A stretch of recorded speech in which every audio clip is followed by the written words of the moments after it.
Hi friends, నేను మీ Gnaneshwar. Welcome to my channel. నిన్న ఎపిసోడ్ చూసిన తర్వాత ఎంతమందికి కళ్యాణ్ పడాల బంగారం రా అని అనిపించింది అనేది కింద కామెంట్ పెట్టండి. ఎందుకంటే నిన్న ఎపిసోడ్ చూసిన తర్వాత లిటరల్లీ చాలా అంటే చాలా బాధ అనిపించింది.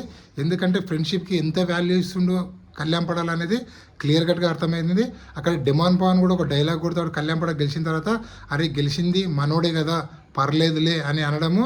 సో నిన్న వాళ్ళిద్దరు ట్రూ ఫ్రెండ్షిప్కి నాకు RRR సినిమాలో ఎన్టీఆర్ రామ్ చరణ్లు ఇద్దరు గుర్తొచ్చారు. సో అంత బాగా అనిపించింది. ఇక్కడ రీతు చౌదరి అనే ఒక క్యారెక్టర్ లేకపోతే డిమాండ్ పవన్ ఇంకా హైలైట్ అయ్యేవాడు. ఆల్మోస్ట్ ఆల్ టాప్ 3లో ఉండే కంటెస్టెంట్. కానీ రీతు చౌదరి లవ్ ట్రాక్ వల్లనే తన పతనానికి కారణమైంది. కర్నూలు చౌక్ 100 కారణాలు అన్నట్లు డిమాండ్ పవన్ పతనానికి 100 కారణాలు ఉన్నాయి. నిన్న క్యాప్టెన్సీలో నా దృష్టిలో ఇద్దరు క్యాప్టెన్లు నిన్న డిమాండ్ పవన్ అంతే బాగా మంచిగా ఆడాడు, కళ్యాణ్ పడాలు కూడా అంతే బాగా ఆడాడు. సో నిన్న రద్దు చేయొచ్చు కదా కొందరు అన్నారు. యాక్చువల్గా మన తనుజ తీసుకున్న డిసిషన్ కరెక్టే. ఎందుకంటే ఆల్మోస్ట్ ఆల్ డిమాండ్ కింద పడిపోయేవారికి అప్పటి వరకు 3 గోల్స్ని కళ్యాణ్ పడాల ఫిల్ చేయడం జరిగింది. అందుకోసం గేమ్ని కంటిన్యూ చేసింది. లేకపోతే నిన్న స్టార్టింగ్ పడింటే అట్టి పరిస్థితిలో గేమ్ని క్యాన్సిల్ చేసేది. సో ఆ విధంగా నిన్న క్యాప్టెన్ ఆల్మోస్ట్ ఆల్ గెలిచినా కూడా కళ్యాణ్ పడాలి అక్కడే కూర్చొని నేర్చుకుంటారే డిమాండ్కి ఇలా అయింది కదా అని చెప్పి. సో హౌస్మెంట్ అందరు వచ్చి నువ్వు ఫ్లాగ్ ఎత్తు, మేము మెడికల్ రూమ్కి తీసుకెళ్తామంటే అప్పుడు ఫ్లాగ్ ఎత్తినా కూడా తను ఎక్కడ హ్యాపీనెస్ చూడలేదు, అక్కడే కూర్చుండు. మళ్ళీ డిమాండ్ పవన్ వచ్చిన తర్వాత కౌగిలించుకొని వాళ్ళిద్దరు ఏడవడము. అదేవిధంగా హౌస్మెంట్ అందరు నిన్న చాలా సెంటిమెంటల్గా బాధపడము. నాకైతే లాస్ట్ సీజన్లో రోహిణి గెలిచినప్పుడు అందరు ఏడ్చారు, హౌస్మెంట్ అందరు ఆల్మోస్ట్ అందరు బాధపడరు. సేమ్ నాకు అదే గుర్తొచ్చింది. రోహిణి సీజన్ మనకు గుర్తొచ్చింది నాకు. అదేవిధంగా నిన్న మన కళ్యాణ్ పడాల తనుజకు అలాగే ఇమేనుల దగ్గరికి వెళ్ళి వాళ్ళిద్దరు చేతులు పట్టుకొని ఇట్లా కిస్ ఇచ్చి మీ వల్లే గెలిచాననేటట్లు వాళ్ళకు కృతజ్ఞత ఉన్నట్లు చూపించాడు. వాళ్ళు కూర్చున్న తనకు ఆ కింద కూర్చొని మరీ చేయడము నాకైతే చాలా బాగా అనిపించింది. బిగ్ బాస్ 9లో ఉన్నటువంటి కంటెస్టెంట్లు అందరిలో మంచివాడు అని ఎవరికైనా ట్యాగ్ ఇవ్వాలంటే అది 100కి 1000% కళ్యాణ్ పడాలకు వీడు బంగారం అని చెప్పి ట్యాగ్ ఇచ్చినా కూడా తప్పు లేదని నాకైతే అనిపించింది. అందుకోసమే ఇప్పుడు కళ్యాణ్ పడాలకు అంత ఓటింగ్ అనేది భారీగా పెరిగిందని చెప్పి నేనైతే క్లియర్ కట్గా చెప్తున్నాను. అదేవిధంగా మనం ఈ వీడియోలో ఏమేమి జరిగింది అనేది క్లియర్ కట్గా మాట్లాడుకుందాము. సాటర్డే ఎపిసోడ్లో ఏం జరగబోతుంది, అలాగే నామినేషన్లో ఉన్నటువంటి 8 కంటెస్ట్ ఓటింగ్ ఆర్డర్ ఎలా ఉంది, ఎవరు సేఫ్ జోన్లు, ఎవరు డేంజర్ జోన్లు, ఎవరు ఎలిమినేషన్ దగ్గర ఉన్నది ఈ వీడియోలో క్లియర్ కట్గా మాట్లాడుకుందాము. అదేవిధంగా ఎల్లో కార్డు రెడ్ కార్డు ఇవ్వాలని చెప్పి బీబీ టీం ఆలోచిస్తుంది. సో ఆ రెడ్ కార్డు ఎల్లో కార్డు ఎవరెవరికి ఇస్తారనేది కూడా మనం మాట్లాడుకుందాము. అదేవిధంగా ఎవరు టాప్ ప్లేస్లో ఉన్నారు, ఎవరు సెకండ్ ప్లేస్లో ఉన్నారు, ఎవరు థర్డ్ ప్లేస్లో ఉన్నారు అనేది కూడా మాట్లాడుకుందాము. అలాగే నాగార్జున గారు సంచలనంగా ఉన్నటువంటి తనుజ మీద క్లాస్ పీకపోతున్నానని చెప్పి ఎందుకు రద్దు చేయలేదు అడగబోతున్నా అని చెప్పి, అదేవిధంగా కెప్టెన్ అయినటువంటి పవన్ కళ్యాణ్ని క్యాప్టెన్సీ రద్దు చేయబోతున్నా అని చెప్పి మనకైతే అప్డేట్ అయితే వచ్చింది. సో దాని గురించి కూడా క్లియర్గా మాట్లాడుకుందాము. సో అసలైన మ్యాటర్కి వెళ్ళిపోదాము. నామినేషన్లో టోటల్గా 8 కంటెస్టెంట్లు ఉన్నారు.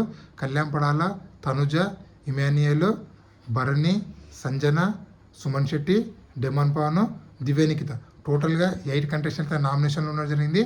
వీళ్ళ ఓటింగ్ ఆర్డర్ పరిశీలిస్తే last day demand Pawan episode telecast అయిన తర్వాత డిమాండ్ పవన్ ఓటింగ్ అనేది కొంచెం ఇంక్రీజ్ అయింది.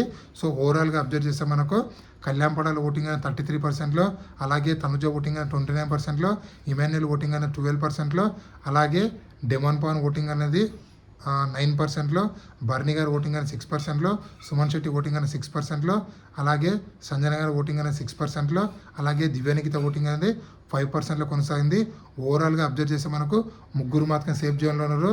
కళ్యాణ్ పడాల, తనుజ, ఇమాన్యుయల్ వీళ్ళు ముగ్గురు మాత్రం సేఫ్ జోన్లో. రిమైనింగ్ 5 కంటెస్టెంట్లు అయితే డేంజర్ జోన్ చెప్పుకోవచ్చు.